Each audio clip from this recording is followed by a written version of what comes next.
में थी, means Christ में और हिंदू में थी, मुझे इतना नॉलेज नहीं था, कोई मुझे टेक केयर नहीं करता था, ठीक है। उसके बाद रितेश का मैंने पूछा तो सारी दुनिया जानती है रितेश राखी एक्स हस्बैंड। उस टाइम में जब टाइप करते थे तो रितेश आता था। राखी ने कहा आपके पास कोई एविडेंस है मैंने शादी किया है? नहीं। आप वो एक जो फोटो थी एक वायरल हो रही थी, कुछ हाथ की फोटो ना, यू आई रिमेम्बर, बोल रही थी ये इसके लिए नहीं था, कोई शूट में हमने किया था, मेरी माँ की कसम मैंने शादी नहीं की है। और जब मैंने रजिस्टर ऑफिस में जब उन्होंने स्टेटस बनाया और उनकी वकील फाल्गिनी ने हमने शादी करवाई, उन्होंने एफिडेविट में साफ साफ लिखा था कि राखी सिंगल है और आदिल दोनों सिंगल है and they are getting married. Legally भी राखी ने ये प्रूफ किया मुझे कि वो सिंगल है एंड आई बिलीव दैट। ऐसा नहीं कि मैं प्यार में पागल था, ओके थोड़ा था, ये नहीं कि मैंने कुछ, हाँ मैंने ट्रस्ट किया राखी पे। मुझे ये नहीं पता था कि राखी सावंत शादियां करती है कंट्रोवर्सी के लिए, मुझे ये नहीं पता था कि शादियां उनके लिए एक एपिसोड है। जब मेरे पे चीजें बीती, व्हेन आई केम आउट, अभी बाहर आके भी मुझे हो गई 1 महीने, तो 1 महीने तक राखी 6 मंथ्स में मेरे साथ क्या क्या हुआ है, just I was doing this research properly कि क्या हुआ, कैसे हुआ, किधर हुआ, एवरीथिंग एवरीथिंग एवरीथिंग। आदिल एक 27 साल का लड़का राखी से शादी क्यों कर रहा है? चल रही थी कि आप भी यू नो जैसा रितेश बिग बॉस के वक्त हर बिग बॉस के हर sorry to cut you, I will come back, sorry to cut you, मैं कुछ भूल गया बोल। ओके। और रही बात राखी से मैं क्यों ब्लेडली शादी किया, क्योंकि राखी मुझे कंटिन्यूसली बोलती थी रिलीजन्स के पॉइंट ऑफ व्यू रख के, मैं हिंदू थी, मुझे चीज़ों में नॉलेज नहीं थी, अब मैं इस्लाम में आना चाहती हूँ, आप मुझे सिखाओ इस्लाम में ऐसे ही आपके साथ जिंदगी करूंगी, everything I will follow according to Islam. तो वो 5 बार नमाज पढ़ती थी मेरे साथ, कुरान सीखने के लिए उसको लिए बहुत सारा इंटरेस्ट वो दिखाती थी मेरे साथ। तो मैं सोचा आफ्टर कमिंग फ्रॉम इस्लाम, तो इस्लाम में अगर एक बार वो आ रही है, she is a new women, new सब कुछ वो भूल भाल के आ रही है, वो मेरे साथ नहीं करेगी। बिकॉज मैं जैसे राखी के साथ था, मैं एक्सपेक्ट जिंदगी में नहीं किया था कि वो मेरे साथ ऐसे रहेगी। I always thought Rakhi will be changed और राखी मेरे साथ बहुत अच्छी रहेगी, because I did not want to crack उसका पास्ट होता है, present I want to live on present.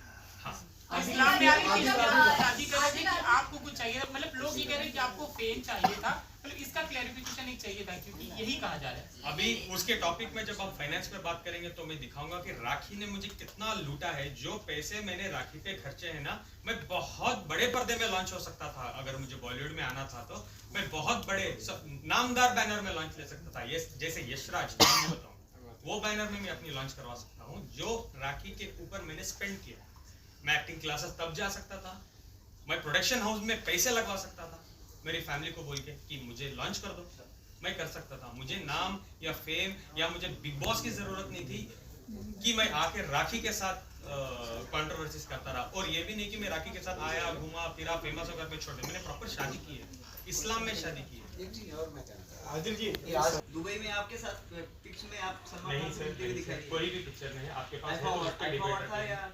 नहीं बिल्कुल नहीं, मैं कभी भी नहीं मिला हूँ सलमान सर से।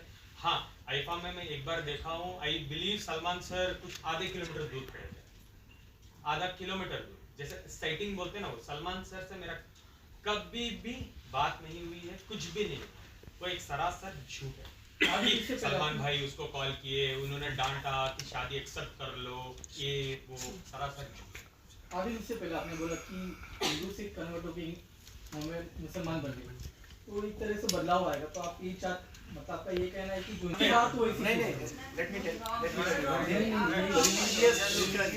प्लीज इसमें इन्वॉल्व मत करिए। We are talking about only the human beings, सबकी अपनी अपनी फेथ होती है, ठीक है ना। आदिल जी एक बहुत अहम सवाल है। और रही बात हिंदू महिला की बात कर रहे हो, तो मेरे 70% दोस्त हिंदू हैं और बहुत अच्छे हैं, और वो रिलीजन को मैं बहुत प्यार करता हूँ। इसीलिए मैं राखी को एक्सेप्ट करने का भी एक वजह था, बिकॉज वो बहुत अच्छा रिलीजन है और मैं बहुत मानता हूँ, मैं बहुत मानता हूँ रिलीजन। सर आपने अभी ये बात की उनके सवाल पर कि यहाँ हिंदू मुस्लिम महिला वाली बात नहीं थी, है ना, ठीक है, होनी भी नहीं चाहिए। लेकिन एक सबसे बड़ा सवाल जो एक कम्युनिटी को बहुत हर्ट किया उस चीज़ ने, आप बार बार इस्लाम की बात कर रहे हैं, मुसलमान होने की बात कर रहे हैं, आप ये बता रहे हैं कि राखी सावंत नमाज पढ़ रही थी, कुरान शरीफ सीखना चाहती थी, लेकिन एक जगह पर आप लोगों ने जो कुरान शरीफ मुसलमानों की सबसे बड़ी मुकद्दस किताब है, उस पर हाथ रख के आप लोग बेडरूम में लेटे हुए हैं, और लेट के आप लोगों ने वहाँ पर हेल्प लिया। वो कितने बड़ी कुरान शरीफ की बेहुरमती थी और एक कम्युनिटी को बहुत। मैं तहे दिल से मेरे इस्लाम भाई, मेरे इस्लामी बहनों से मैं माफ़ी मांगना चाहूँगा कि वो बहुत बड़ा गुनाह मेरे हाथ से हो चुका है। मैं समझता हूँ कि लास्ट 6 महीने मैंने जेल में एक दिन भी ऐसा नहीं रहा कि मैं रोया हूँ। मैंने बहुत भीख मांग के मेरे रब से मैंने माफ़ी मांगी है और मैं अभी मेरे इस्लाम भाई बहनों से भी मैं माफ़ी मांगना चाहता हूँ। वो मेरी भूल है। कमिंग टू द पॉइंट, क्यों हुआ था ये भी नहीं पता कि राखी वीडियो बना रही है, हाथ रख देती है मेरा और मुझे पूछने लगती है कि तुम दूसरी औरत के साथ नहीं हो, वो है ये। मैंने बोला बिल्कुल मैं नहीं, क्योंकि आज की डेट में भी मैं नहीं हूँ, ना मैं तब था। किसी औरत के साथ मेरा कोई संबंध नहीं था। मैं कुरान की झूठी कसम नहीं खाया हूँ, बिल्कुल नहीं। राखी ने वीडियो शूट किया, मेरे जेल जाने के बाद उसने अपलोड किया सो दैट कि इस्लाम के जो लोग हैं आदिल के अगेंस्ट हो जाए। उसको पता था कि इस्लाम कुरान एक इतनी इंपॉर्टेंट चीज है, अगर मैं ये टॉपिक को ट्रिगर कर दूं तो हर इंसान नफरत के आदिल की जान के पीछे हावी हो जाएगा। तो उसको ये ठीक तरीके से पता था, तो शी अपलोडेड दिस। हाँ, ये मेरा रीजन या जस्टिफिकेशन हो, बट वो मेरी गलती है और मैं तहे दिल से मैं माफी मांगना चाहता हूँ। मेरे रब से मैं जिंदगी भर, मैं मरने तक माफी मांगूंगा और मेरे इस्लाम भाई और इस्लामी बहनों से भी मैं माफी मांगना चाहता हूँ। एक सेकंड के लिए भी आप ये मत सोचना कि मैं इस्लामी बैकग्राउंड से बिलीव नहीं करता हूँ। हाँ, आपका गुस्सा मेरे पे जायज़ है, एक बार मुझे माफ़ करना प्लीज़। आइंदा मेरे मरते दम तक ये गलतियाँ मेरे से नहीं होंगी। बहुत बड़ी बात है। नीड्स पूरी करते हुए ऐसे कुछ था, क्योंकि उस दिन शैली जी जो एनजीओ चलाती है, हमें नहीं पता वो कौन है। फॉर एग्जांपल शैली जी कोई एनजीओ नहीं चलाती है, उन्होंने ऐसे इंट्रोड्यूस किया। पहले वो मैं बोलता हूँ, सॉरी टू कट, शैली जी को ही एनजीओ नहीं चलाती। ओके, वो क्या करती है बताऊंगा तो बहुत बड़ा एपिसोड हो जाएगा, मुझे जरूरत नहीं है उनके बारे में बताने की। Please continue. यस, तो ये रिलेशनशिप्स की जो बात है, और उन्होंने कहा है आपके कई सारे रिलेशनशिप रह चुके हैं और वो हर लड़कियों के कॉल राखी को आते थे आपके अगेंस्ट। इसके बारे में आप क्या कहेंगे? जितना भी आपने मुझे अभी बताया एलिगेशन राखी सावंत जी के बारे में, क्या आपके पास एक का एविडेंस है कि मैं राखी के पैसे लेके ईरानी पे किया? एविडेंस है? मैं उसको मैंने ईरानी लड़की को मारा था, आपके पास एविडेंस है? क्या मैंने राखी को मारा था, आपके पास एविडेंस है? नहीं ना। Just let me answer it properly.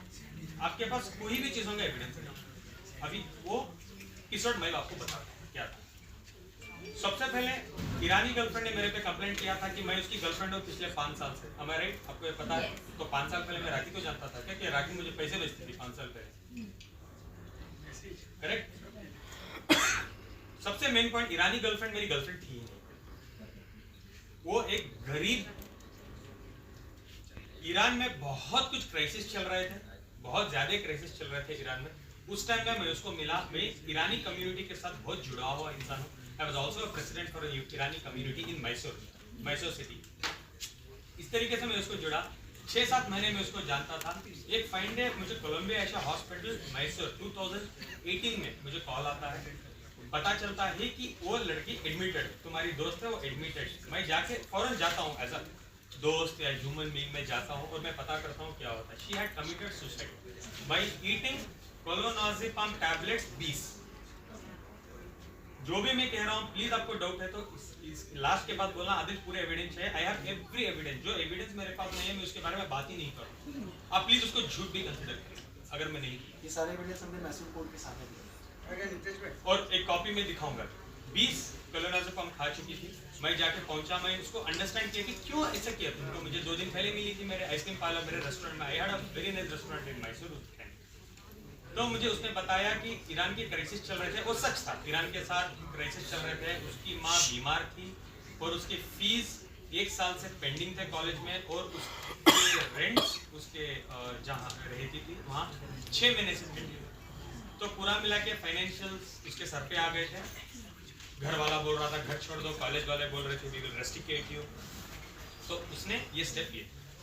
I promised her that time कि रोशिना आज के बाद जो भी आपके एक्सपेंसेस है नेक्स्ट 14 मंथ्स के लिए, जब तक आप इधर हो मैं देखूंगा। आपके कितनी भी फीस पेंडिंग है मैं भर दूंगा, प्लस तुम्हारे माँ के ट्रीटमेंट्स के लिए। तब उस टाइम में सिचुएशन ऐसी थी मैं थोड़े पैसे भी अगर इंडिया से भेजो तो बहुत बड़ी रकम हो जाती थी ईरान में। मैं पैसे भेजता था, उसका रेंट भरता था, क्लोज टू मुझे लगता था मैंने 20 लाख रुपए खर्चे हैं जब मैं अंदर बैठा था, जेल में बैठा था। अब जब मैं बाहर आया, जब मुझे कोर्ट में डॉक्यूमेंट सबमिट करने थे एक्चुअली बेल के बाद, जब मेरा ट्रायल स्टार्ट होगा, तब मुझे पता चला कि मैंने 31 लाख रुपए उस पर खर्चे हैं। आज की डेट से लास्ट दिसंबर पे 31 लाख रुपीस मैंने ऑलरेडी खर्चे थे ईरानी लड़की पे। वो मेरी दोस्त नहीं थी। मैं एक हमदर्द बोल सकते हो आप। हाँ, अब ये भी बोल सकते हो कहीं एक पॉइंट पे मुझे उस लड़की पे थोड़ा सॉफ्ट कॉर्नर भी था। आप उसको गर्लफ्रेंड नहीं बना सकते। अगर वो मेरी गर्लफ्रेंड होती, जो स्वभाव मैं रखता हूँ, जो नेचर का मैं लड़का हूँ, तो इसमें ये भी बोलूँगा कि मेरे इट कम्स टू गर्ल में बहुत अच्छा, बहुत रिस्पेक्ट करता हूँ। अगर वो मुझे जानती तो बिल्कुल रेप के केस करने में बिल्कुल वो दिलचस्पी नहीं रखती थी मेरे। और एक चीज़ मैं आपको बता दूँ, नवंबर 2022 तक आदिल के अकाउंट से उस लड़की को पेमेंट जो भी है वो जाती है, अपना पैसा क्यों। अब नीचे बैठ तो जाओ। आप देखोगे कि नवंबर 2022 के बाद आदिल ने पैसा देना बंद कर दिया, बिकॉज इसका सारा इन्वेस्टमेंट राखी की तरफ लेवल है। उसके बाद लड़की ने जो कहा है वहाँ पे फरियाद में कि 2 साल पहले ये सारा सो कॉल्ड इंसिडेंस हुआ था। अब सवाल ये है कि जब 2 साल पहले ये हुआ था, आप नवंबर आप FIR लॉन्च करते हैं 2nd वीक ऑफ फरवरी 2023 और आपके अकाउंट में पैसे जा रहे हैं नवंबर 2022। ठीक है, तो अगर आपके साथ इंसिडेंस हुआ था तो आप पैसे क्यों एक्सपेक्ट करें। और तीसरा, आप एक बहुत ही रेलेवेंट पॉइंट है कि 6 फरवरी की आधी रात को जोशीवाड़ा पुलिस स्टेशन में आदिल के against during the course of कैसे रिमांड है और बेल एप्लीकेशन जो उसी टाइम पे जैसे ही राखी को समझ में आता है कि यहाँ से on the basis of evidence हमारा केस सस्टेन नहीं करेगा और इसको बेल मिलेगी ही मिलेगी। ठीक उसी टाइम पे 2nd वीक में, 1st वीक में राखी सावंत का FIR होता है, 2nd वीक में ये ईरानी लड़की वहाँ पे मसूरी का FIR दर्ज कराती है। तो नेक्सस समझ में आता है कि कैसे FIR होगा, क्योंकि जैसे कोर्ट में पता चल जाता है कि आदिल को पुलिस कस्टडी जब वो लोग आके मांगते हैं 21 दिन की पुलिस कस्टडी, जब कोर्ट जुडिशियल कस्टडी दे देता है। Just to clear this point, जैसे मैं जुडिशियल कस्टडी में जाता हूँ मैं बेल अप्लाई कर सकता हूँ। जैसे उनको पता चल जाता है तो हम लोग ये जीत हासिल कर चुके थे। इमीडिएटली 8 तारीख को राखी जाती है मैसूर, मेरे पूरे दुश्मन इकट्ठा करती है, प्लस ईरानी लड़की को जाके मिलती है और बोलती है 3 लाख रुपए कैश भी देती है और बोलती है मैं तुम्हें स्टार बनाऊंगी, मैं तुम्हें एक बहुत बड़ी अमाउंट दिलवाऊंगी, अगर तुम मुझे फॉलो करोगी तो 25 से 50 लाख रुपए हम आदिल से ऐंठेंगे, प्लीज आप मुझे एक हेल्प करो। उसे मैसूर सिटी पुलिस कमिश्नर के पास लेके जाते हैं, आप लोग देखे होंगे वो कमिश्नर को मिली थी, जाके मिलके एक FIR लॉन्च करवाते हैं 376 रेप। उसमें उसने ही लिखा है कि मैं आदिल को 5 साल से जानती थी, आदिल ने मुझे 1.5 साल पहले आके रेप किया है, तो 1.5 साल तक तुम क्या चने खा रही थी क्या कंप्लेंट देने का। 7 तारीख को मेरी FIR हुई है, तुम आके 10 तारीख को केस कर रहे हो यार। नहीं, तुम बेवकूफ समझ रहे हो क्या लोगों को या जनता को, किसी को भी। तुम क्या सोचे आदिल एक दिन नहीं आएगा, आदिल नहीं आके बोलेगा ये सब स्टोरी, अब ऐसे ही कर दोगे, आदिल को खत्म कर दोगे। 10 तारीख को तुम क्यों आके रेप दे रही हो। सबसे पहले गाइस, जनता, देश, व्हाट इज रेप, रेप क्या है। एक लड़की के साथ आप गलत करते हो, उसको जाने बगैर, उसको रेप बोलते हैं। जो निर्भया वो बहुत सारे केसेस है रेप के, उसको बोलते हैं रेप। 5 साल का रिलेशनशिप रेप होता है क्या। सॉरी मैं थोड़ा गुस्सा हूं बिकॉज ईरानी लड़की के साथ आपके रिलेशनशिप। एक सेकंड तो ये भी होता है कि इट इज ऑल्सो इम्पोर्टेंट। मैं 10 बार बोल रहा हूँ दोस्त है, दोस्त का दोबारा लेकिन आप बोल रहे हैं कि वो आपके खिलाफ राखी ने जाके उसको पूरा बैठ के बात किया, ट्रैप किया। ये भी वीडियोस इंस्टाग्राम में है कि जब राखी सावंत जाके ईरानी लड़की से मिली है, मैसूर में बात कर रही है, 3 लाख रुपए दिए एज एन एडवांस और उसको बोले मैं मिनिमम मैं ट्राई करूंगी 50 लाख रुपए ऐंठूंगी आदिल और आदिल की फैमिली से। ये आपको किसने बताया।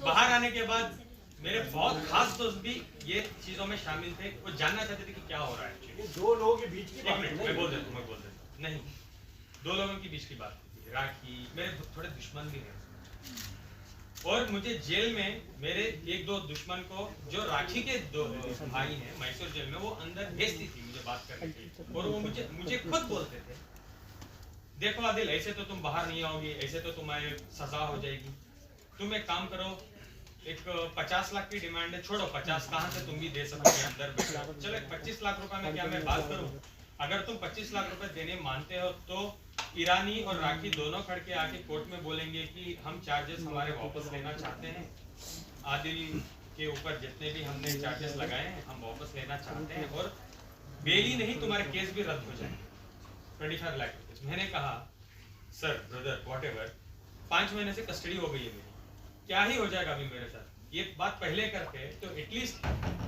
एटलीस्ट मैं कुछ जुगाड़ करता और मैं रफा दफा हो जाता, मैं जिंदगी में मीडिया के बाहर नहीं आता। एक पॉइंट मैं आपको से बोलना चाहूंगा, एक इंसान को इतना ही डराओ जितना वो डर सकेगा, इतना ही डराओ। बॉम्बे जेल में मुझे डाल दिया था 7 दिन 8 दिन 10 दिन, अगर उसके बाद मुझे बेल होकर मुझे छोड़ देता ना इजीली, सच में बता रहा हूँ मैं जिंदगी में नहीं आता मीडिया के सामने, मैं इतना डर चुका था। उसके बाद मैसूर में डालो, वो करो ये करो, जेल के अंदर बैठ के मेरे पे FIR करवाते रहो, फाइंडे ऐसा आ गया जो होता देखा जाएगा, 10 साल बैठूंगा तो 10 साल बाहर आके बात ही करूंगा, मैं मेरी लड़ाई खुद से लड़ूंगा। आप समझ रहे हो मैं क्या कहना चाह रहा हूँ।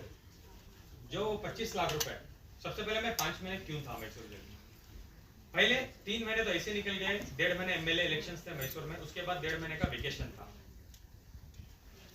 था तो 3 महीने गुजर गए। उसके बाद मेरे एडवोकेट जो अल्ताफ उनका नाम है मैसूर में, he is a very well known advocate and my brother too, वो बोले कि तुम्हारी चार्जशीट फाइल हो चुकी है जिसमें आपकी रिपोर्ट्स में ये भी है कि नेगेटिव, आपने कभी भी उस लड़की के साथ सेक्स नहीं किया है, negative reports, am I correct sir? Negative reports आ गए हैं, तो आपको इस ग्राउंड्स पे अभी बेल हो जाएगी नेक्स्ट 10 दिन में।